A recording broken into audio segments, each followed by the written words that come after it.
Justice Minister Bekir Bozdag, thank you for talking to TRT World. You were at the Parliament when the coup was taking place. You called on the government officials to remain firm. What was going through your mind at that point in time? On July the 15th, 2016, Turkey faced a coup attempt that represents a dark spot in the history of our country, and I pray our country will never face a similar coup attempt in the future. On that day, I learnt from the Prime Minister there was a coup attempt. Fighter jets were flying low over Ankara, and the bridge in Istanbul was blocked by tanks. And my Undersecretary called me and said jets were flying low, and there was some sort of movement. Tanks were blocking the roads. Then I called our Interior Minister. I called the Undersecretary of the Intelligence Service, but I couldn't reach him. Then I called our Prime Minister. I asked him what was happening.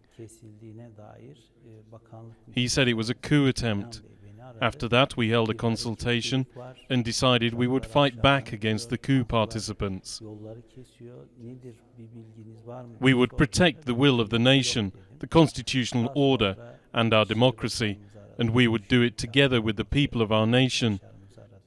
We also consulted with our Prime Minister and decided he would make a statement on television to say the government was still in charge and that there would be a response to this coup attempt. When I learned about what was happening, I was at home. First I performed my ablutions and then I changed my clothes. I didn't give any information to my guards. Actually, they're really reliable, trustworthy people, but I had concerns about whether there were any coup plotters among them. I wanted to go to Casualties Square to join our nation in resisting the coup. My son joined me when I was leaving the house. My wife and my other children were in our hometown. They weren't at home. I called my media assistant and asked him to contact media organizations to relay messages to them. Of course, we wanted to first contact TRT, but TRT was occupied by the coup makers, the putschists, so it wasn't possible. Then we had a chance to contact private news stations. It was 11:14 p.m. when we first were connected to a television station. And then and there, I had a chance to convey a message to our nation in order to fight against this coup. We conveyed that message through every channel, and actually, at the time, we were driving in a vehicle to avoid the putschists. We saw people who were driving out of Ankara. At gas stations, people were waiting in lines and were withdrawing money from ATMs. That concerned me. But when our president went on television and invited people to fill the public squares, when he said there's no power over the power of a nation and invited our people to resist the tanks, well, this actually changed the course of action that night.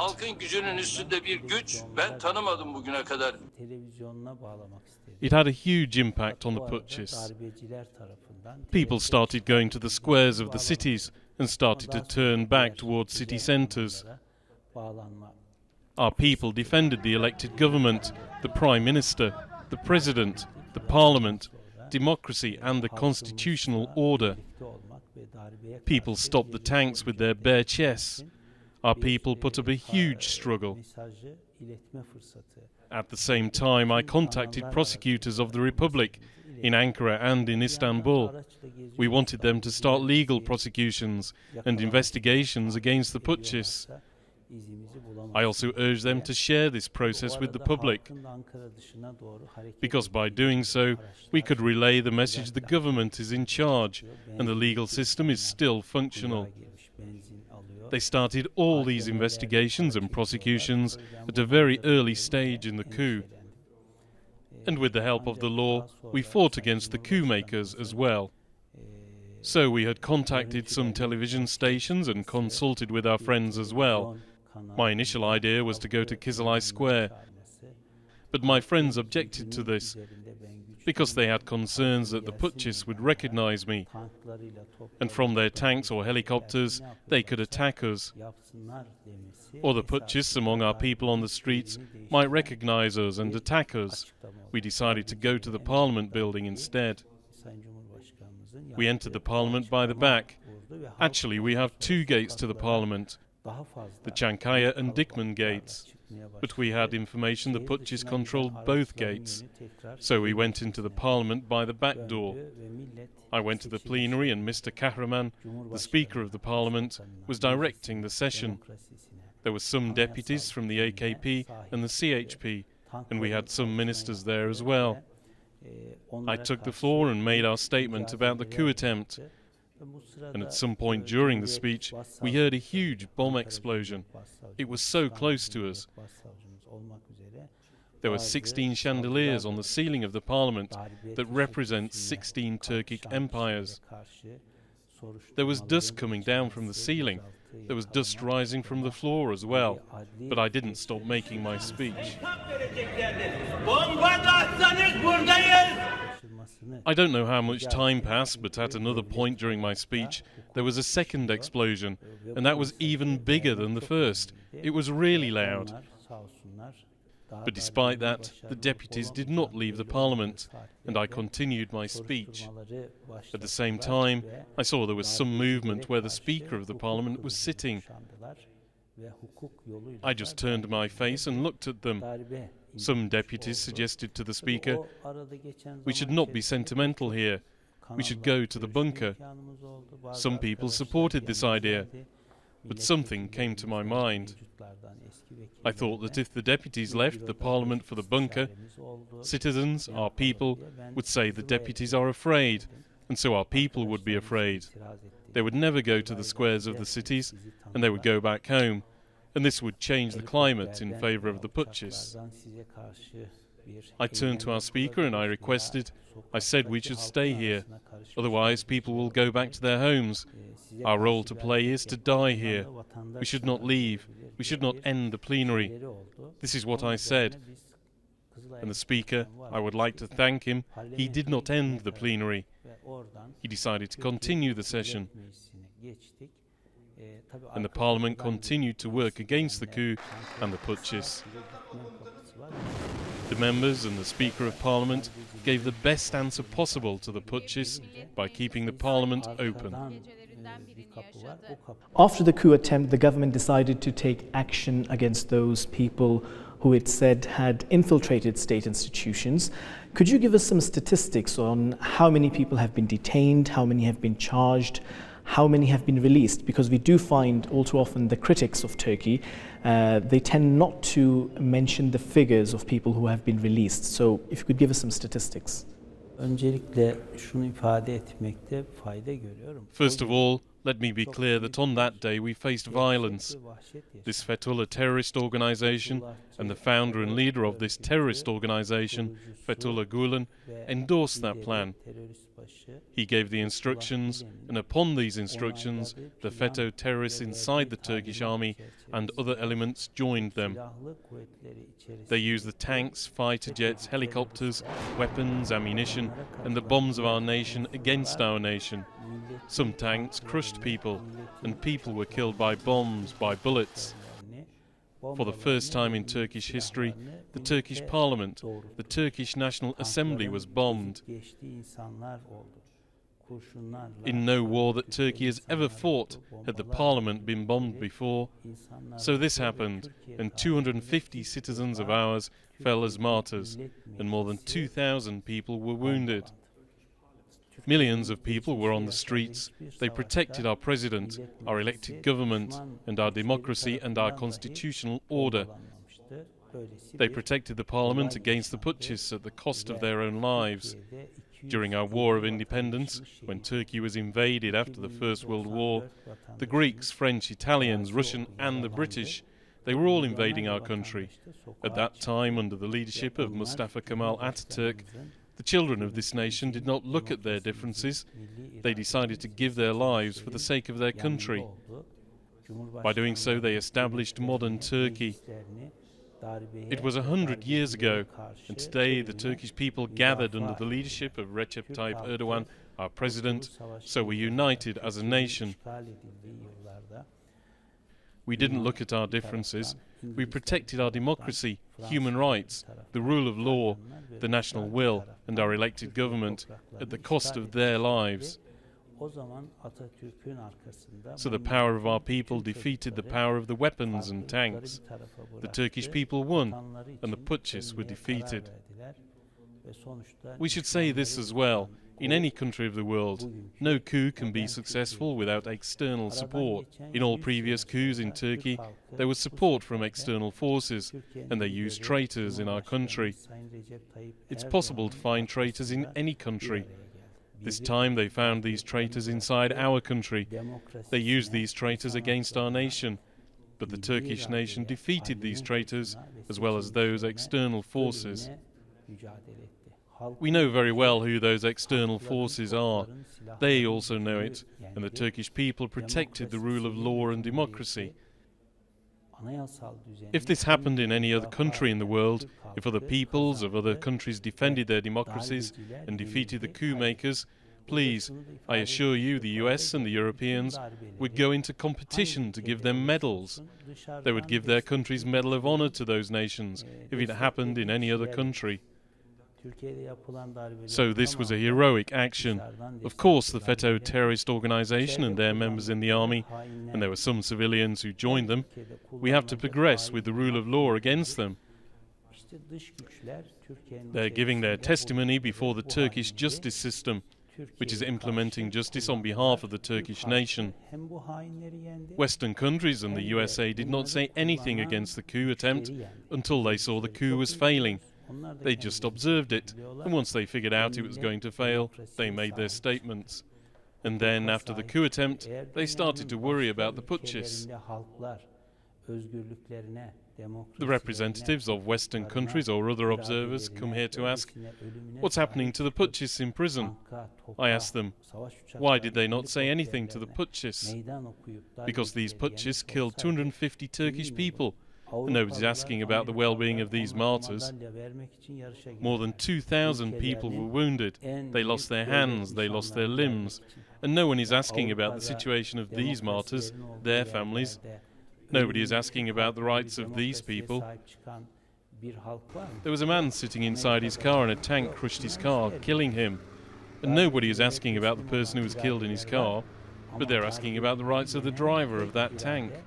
And I ask them, if you believe in democracy, the rule of law and human rights, if you believe in these values, please do not care about the rights of these putschists, but care about the rights of those who lost their lives. And still they make applications in order to visit these people in prison. They're also making applications to observe our hearings. All these countries are democratic countries. I say this now. In Turkey, the head of this terrorist organization, Gulen, lives in the United States, in Pennsylvania. We also had contact with US officials. I personally told them Gulen means the same to Turkey as what Osama bin Laden means to America. If there was a coup attempt in America and 250 Americans were killed, more than 2,000 injured, and the chief terrorist was in Turkey, what would you do? Would you still accept these kinds of protective attitudes? Please put yourself in our shoes and think once again. Please empathize with us. Make your decision accordingly. We say the same thing to the rest of the world. This FETÖ terrorist organization is dangerous and harmful, not only for Turkish people and Turkey, but also for other countries and nations where they operate. Because the ultimate goal of this organization is to convert people in those countries and make them its members. They want to infiltrate governments and administrations of those countries, after which they will take control of those countries. We are pointing this out, and they ask if the Turks are planning to control those countries. I do not say that. They also have American citizens, and for example, Pakistani citizens in Pakistan. In Germany, they have German citizens. They are going to use the children of these countries to damage those countries, and their most important characteristic is camouflage. They always merge into their surroundings. For example, if you are a secular person, they are also secular. If you are fond of religion, they are also fond of religion. If you are a nationalist, they are more nationalist than you. If you like alcohol, they drink more alcohol than you do. They will do whatever it takes to get people to like them. They conceal their morals, their identities. Countries that simply look at their appearance will be duped into believing something that's not reality. They take instructions from the leader of this terrorist organization and turn into monsters. We have experienced this, so we informed other countries not to be misled by their appearance. They operated in Turkey for 4 decades, and only after 40 years, Turkey saw their real face. So we are sharing our experience with other countries. Please learn from our experience. It would be in your own interest. We don't need to pay the price Turkey has already paid. These are sincere warnings, and we will continue to give these sincere warnings to friendly nations. They are now facing our courts. The hearings are public and transparent. The hearings are open to Turkish and international media. Citizens can also witness the hearings. No one should have any concern about this issue. This terrorist organization tries to delegitimize the hearings by spreading false propaganda. So differentiate between facts and propaganda. These hearings are transparent. The Turkish government is seeking the extradition of Fethullah Gulen. It has submitted evidence to the United States. But in the past, there was this feeling, this belief in Ankara that the Obama administration was politicizing this case as opposed to looking at it from the legal merit point of view. Do you feel the Trump administration is perhaps following into the footsteps of the Obama administration? There's a difference between the two administrations. This difference is in style. This difference is in approach, but in the outcome there is no difference. The Trump administration has a more positive attitude, but in the end, when you look at the result, there's no difference. We have always expressed this to US officials. This head of the terrorist organization, Gulen, is the primary perpetrator of many crimes committed in Turkey, and he is the #1 suspect of this coup attempt. He is responsible for the massacre of these people and the wounding of all these people. We have already submitted our evidence, and all this evidence is in line with the standards as per the treaty between the United States and Turkey on the extradition of criminals.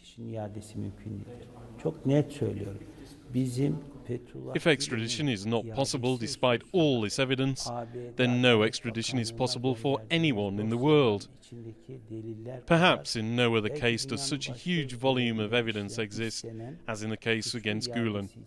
We want good relations between Turkey and the United States, but in this case, the US administration needs to take steps. The extradition of Fethullah Gulen would be decisive in relations between the two countries. Look, anti-US sentiments are on the rise in Turkey.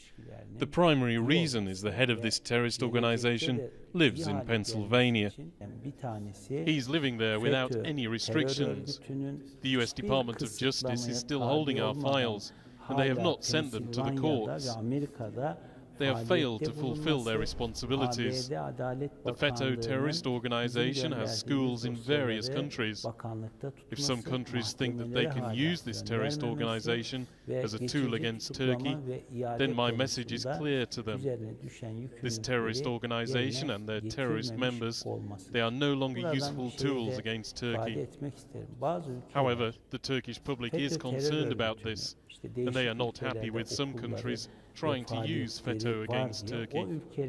I can simply tell such countries that the FETÖ terrorist organization is a fire that will burn their hands if they try to use it. against Turkey. Fethullah Gulen başta olmak üzere. The government has been taking action against those people who it says are connected to the Fethullah Gulen terrorist organization. A number of prosecutors, judges have been removed from their positions. Do you feel that has had any impact on the judicial system in Turkey, on the process of dispensation of justice? Hakimlerin ve savcıların Judges and prosecutors are supposed to be independent and impartial in their service, and this is essential for the rule of law. If a judge has already lost his or her capacity to work independently or in an unbiased or impartial manner, then that judge has already lost the capacity of being a judge. Because when people have a dispute, why do they go to court? Because they want a fair settlement of their dispute in line with the law. If people who go to court know the judge is making judgments in line with the instructions of a terrorist organization, would they have trust in that court? In this way, the will of the terrorist organization will replace the rule of law. People want settlements in their disputes in line with the law, not in line with the instructions coming from the head of a terrorist organization. FETÖ has infiltrated the state structure. They put their terrorists in state structures. They wanted to control the state, and they wanted to be the state itself through this coup attempt. This was the final step, but they failed. Justice Minister Bekir Bozdag, thank you very much indeed for talking to TRT World. Evet, ben de çok teşekkür ediyorum.